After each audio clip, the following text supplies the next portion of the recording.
శ్రీమాత్రే నమ. జై గురు దత్తాత్రేయ నమ. ఈ వీడియోలో మనం తులారాశి వారికి మార్చి 29 నుంచి ఏప్రిల్ 4 మధ్యలో జరగబోయే వార ఫలాలు పరిశీలించినప్పుడు ఈ వారం అంతా శుక్రగ్రహం గురుగ్రహం రాశిని వీక్షించడం వలన రెండు శుభగ్రహాలు ఎప్పుడైతే రాశిని వీక్షిస్తాయో కంప్లీట్గా ఆ వారం జాతకుడు ఏదో ఒక శుభవార్త వినడం కానీ అతనికి ఏదైనా ఒక మంచి జరిగే అవకాశం ఉంది. ప్రధానంగా వివాహం కొరకు ఎవరైతే ఎదురు చూస్తున్నారో వారికి వివాహ సంబంధం నిశ్చయమయ్యే అవకాశం ఉంది. అలాగే వైవాహిక జీవితంలో భార్యాభర్తల మధ్య అన్యోన్యత పెరుగుతుంది. భర్త చెప్పినట్టు భార్య నడుచుకోవడం కానీ భార్య చెప్పినట్టు భర్త నడుచుకోవడం కానీ జరిగే అవకాశం ఉంది. మీ ఇద్దరి మధ్య వేరొకరు ప్రవేశించాలనే ప్రయత్నంకి తావివ్వకుండా మీరే చాలా చక్కగా మీ యొక్క అన్యోన్యత తెలుపుకునే అవకాశం ఉంటుంది. మరి గురువు భాగ్యాధిపతిగా ఉండడం వల్ల ప్రధానంగా సంతానం, మరి ఎవరికన్నా సంతాన యోగం కలగాలంటే ప్రధానంగా స్త్రీలకి భాగ్యస్థానం అనుకూలంగా ఉండాలి. భాగ్యస్థానంలో శుభగ్రహం ఉన్నప్పుడు వారికి వివాహం జరిగిన వెంటనే సంతానం కూడా కలుగుతూ ఉంటుంది.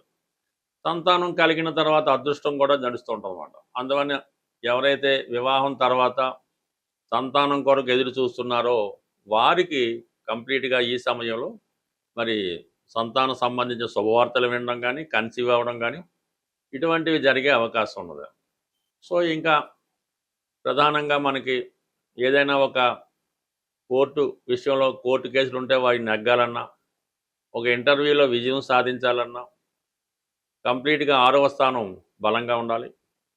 అటువంటి 6వ స్థానంలో మరి ప్రస్తుతం రవి 6వ స్థాన సంచారం వల్ల ప్రభుత్వ ఆఫీసుల్లో కానీ అలాగే ఏదైనా కోర్టుల్లో కానీ ప్రభుత్వ అధికారులతో కానీ ఏవైనా విభేదాలు ఉన్నప్పుడు అవి ఈ సమయంలో మీకు అనుకూలంగా మారడం జరుగుతుంది. మీ వైపే న్యాయం నెగ్గుతూ ఉంటుంది. ఇక శని భగవానుడు రవి కలిసి ఉండడం వల్ల ఎవరైతే ప్రభుత్వ ఉద్యోగం కొరకు కానీ ఒక నామినేటెడ్ పోస్టుకు కానీ ప్రయత్నం చేస్తున్నారో వారి ప్రయత్నం ఈ సమయంలో నెరవేరే అవకాశం ఉంది. వారసత్వంగా మీకు మీ తండ్రి గారి ద్వారానో తాతగారి ద్వారానో ఏదైనా ఉద్యోగం కానీ పదవి కానీ వంశపారపర్యంగా రావాల్సి ఉంటే అది ఈ సమయంలో వచ్చే అవకాశం అది ఉంటుంది.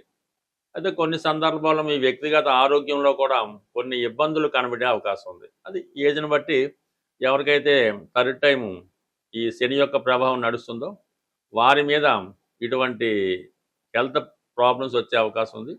ఇదే వారంలో 2వ తారీఖు తర్వాత కుజుడు 6వ స్థానంలో ప్రవేశించడం వల్ల రవి కుజులు ఇద్దరు కూడా 6వ స్థానంలో ఉన్నప్పుడు ప్రభుత్వ ఉద్యోగులకు కానీ ప్రైవేటు ఉద్యోగులకు కానీ వృత్తిలో ప్రమోషన్ అన్నది 100కి 100 లభిస్తుంది.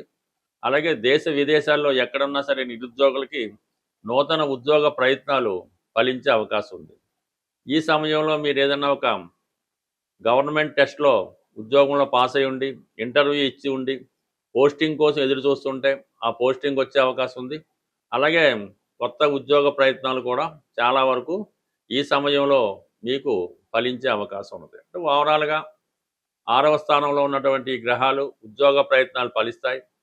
సప్తమంలో ఉన్నటువంటి శుక్రుడు వివాహ బంధాన్ని బలపరుస్తాడు. భాగ్యస్థానంలో ఉన్నటువంటి గురువు పూర్వపుణ్యం వల్ల సంతాన భాగ్యం కలిగించే అవకాశం ఉంది. ఓవరాల్గా ఈ తులారాశి వారికి ఈ వారం అంతా కూడా చాలా అనుకూలంగా ఉన్నది.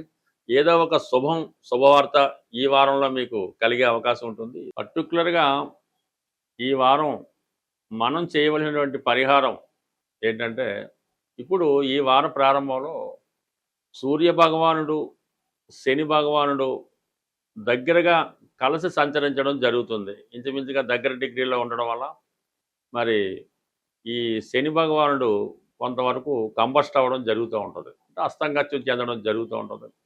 దానివల్ల ఈ ఉద్యోగస్తులకి చాలా ఇబ్బందులు కలుగుతుంటాయి. రవి కూడా శని భగవానుడితో కలిసి ఉండడం వల్ల తన యొక్క సంపూర్ణ ఫలితాలను ఇవ్వడం లేకపోతుంటాడు. అంటే ఇప్పుడు రవి యొక్క కుమారుడు శని అయినప్పుడు కూడా ఈ రెండు విభిన్న ధృవాలు కలిగినటువంటి గ్రహాలు అవడం అన్నమాట. అంటే ఒకరికి ఎట్టి పరిస్థితుల్లో కూడా సరైనటువంటి సమన్వయం కుదరదు అన్నమాట. అందువలన ఈ 2 గ్రహాలు కలిసి ఏ రాశిలో ఉన్నా ఆ రాశి యొక్క కారకత్వాలు చాలా వరకు ఇబ్బంది పడుతూ ఉంటాయి. సో ఈ కారణం వల్ల ఏంటంటే ఎవరైనా సరే ఈ సమయంలో వ్యక్తిగత ఆరోగ్యం కొరకు కానీ, తండ్రి గారి ఆరోగ్యం కొరకు కానీ, లేదంటే ఉద్యోగంలో అభివృద్ధి కొరకు కానీ కంప్లీట్‌గా ఈ 2 గ్రహాలని మీరు పరిహారం చేసుకోవాల్సి వస్తుంది. మనం నిరంతరం 100% పరిహారం చేసుకోవాల్సిన గ్రహం సూర్య భగవానుడు. అంటే సూర్యుడే మనకి వెలుగుని, జీవితాన్ని, ప్రాణాన్ని అన్నీ సమకూరుస్తూ ఉంటాడు. సూర్య భగవానుడు మాత్రమే ధనాన్ని జాతకుడికి ఇచ్చే అవకాశం ఉంటుంది. ధనాన్ని కానీ, ఆరోగ్యాన్ని కానీ సూర్య భగవానుడు ఇస్తాడు కాబట్టి కంప్లీట్‌గా మీరు సూర్య భగవానుడిని ప్రతిరోజు సూర్య నమస్కారం ద్వారా, ఆదివారం నియమంగా ఉండడం ద్వారా, తండ్రి గారిని, తండ్రి సమానమైన వ్యక్తుల్ని గౌరవించడం ద్వారా కంప్లీట్‌గా మీకు సూర్య భగవానుడి అనుగ్రహం లభిస్తూ ఉంటుంది. అంటే ఈ సమయంలో మీకు ఏదైనా కొత్త ఉద్యోగం ప్రయత్నం చేస్తున్నా, నిరుద్యోగులైన వారు ఎవరైనా సరే ఈ సమయంలో మీ యొక్క తండ్రి గారికి కానీ, గురువు గారికి కానీ తెలుపు రంగు వస్త్రాలు సమర్పించి వారి ఆశీర్వాదం తీసుకోవడం వలన మీకు ఉద్యోగ ప్రయత్నంలో ఉద్యోగం నెరవేరే అవకాశం ఉంది. అలాగే ప్రస్తుతం మరి ఈ సమయంలో మీరు ఉద్యోగం కొరకు ఆశిస్తున్నటువంటి నిరుద్యోగులు ఎవరైనా ఉంటే మీరు శ్రీరాముల వారి పట్టాభిషేకం ఫోటో ఒకటి తీసుకొని ఆ పట్టాభిషేకం అన్నటువంటి ఫోటోకి మీకు సాధనతార రోజు కానీ, మీ నక్షత్రానికి సాధనతార రోజు కానీ, లేదంటే క్షేమతార రోజు, లేదంటే సంపత్తు తారాబలం చూసుకొని వా ఆ శ్రీరామ పట్టాభిషేకాన్ని రామరక్షా స్తోత్రం అన్నది పారాయణ చేసి రాముల వారికి, లక్ష్మణుల వారికి, భరత శత్రులు అందరికీ కూడా ఆలోచించుకొని ఒక చక్కని అంటే మీరు ఏదైతే తింటారో అటువంటి భోజనాన్ని నైవేద్యంగా పెట్టవలసి ఉంటుంది. అలాగే ఎవరైనా అన్నదమ్ములు ఉంటే ఒక ఇద్దరు కానీ, నలుగురు కానీ ఉంటే అన్నదమ్ములైన వారికి ఈ మీరు ఆ రోజు ఆహ్వానించి వారికి భోజనం పెట్టడం వల్ల మీకు కంప్లీట్‌గా నిరుద్యోగ సమస్య ఏమన్నా ఉంటే పరిష్కారం అవుతుంది. కొత్త ఉద్యోగం వస్తుంది. అన్నదమ్ముల మధ్య స్నేహభావం ఏర్పడుతుంది. పరస్పరం ఒకరు సహకరించుకోవడం జరుగుతూ ఉంటుంది. సాధారణంగా మీరు ఎక్కడున్నా, ఎలా ఉన్నా మీకోసం మీరు బాగుండాలి, మీకు ఉద్యోగం రావాలి అనుకోని ఒక నలుగురు, ముగ్గురు ఆలోచిస్తే మాత్రం కంపల్సరీగా మీకు అటువంటి ఉద్యోగం కానీ, వ్యాపారంలో అభివృద్ధి కానీ వస్తూ ఉంటుంది. అదే కొంతమంది మీరు పాడైపోవాలి, నాశనం అయిపోవాలి కానీ ఏ ఒక్కరు కానీ, ఇద్దరు కానీ ఆ విధంగా కోరుకోవడం వల్ల కంప్లీట్‌గా మీరు ఎంత మంచి స్థితిలో ఉన్నా ఇలాగ నాశనం అవ్వడం జరుగుతూ ఉంటుంది కాబట్టి సాధారణంగా అటువంటి వారికి దృష్టిలో పడకుండా మంచి వారితో స్నేహం చేయడం వల్ల అన్నదమ్ముల మధ్య సఖ్యత ఏర్పడుతుంది. ఉద్యోగపరంగా అభివృద్ధి కలిగే అవకాశం ఉంది. ప్రేక్షకులకు విజ్ఞప్తి, ఈ వారం అంటే 29 మార్చి 2026 తేదీన ఆదివారం రోజు సుందరయ్య విజ్ఞాన కేంద్రం భాగ్యలింగంపల్లిలో ఒక జ్యోతిష్య మహాసభ మా ఆధ్వర్యంలో నిర్వహించడం జరుగుతుంది. ఈ జ్యోతిష్య మహాసభ ఉదయం 9:30 నుంచి సాయంకాలం 5:30 వరకు ఉంటుంది. ప్రవేశం అన్నది పూర్తిగా ఉచితం.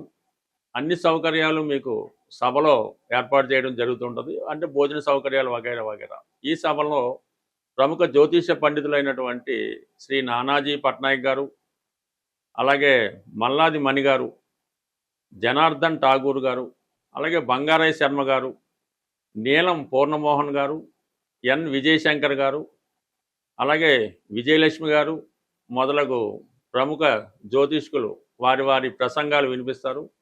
ఈ సభలో వచ్చినటువంటి ప్రేక్షకులు ఎవరైనా ఉంటే వారి యొక్క సందేహాలు ఏవైనా ఉంటే సభాముఖంగా ఈ పండితుల వద్ద మీరు తెలుసుకొని దానికి సరైనటువంటి సమాధానాలు కూడా తెలుసుకునే అవకాశం ఉంటుంది. జ్యోతిషంపై ఆసక్తి ఉన్నవారు తప్పకుండా ఈ సభకు హాజరై మమ్మల్ని మా సభని విజయవంతం చేస్తారని ఆశిస్తూ స్వస్తి, శుభం.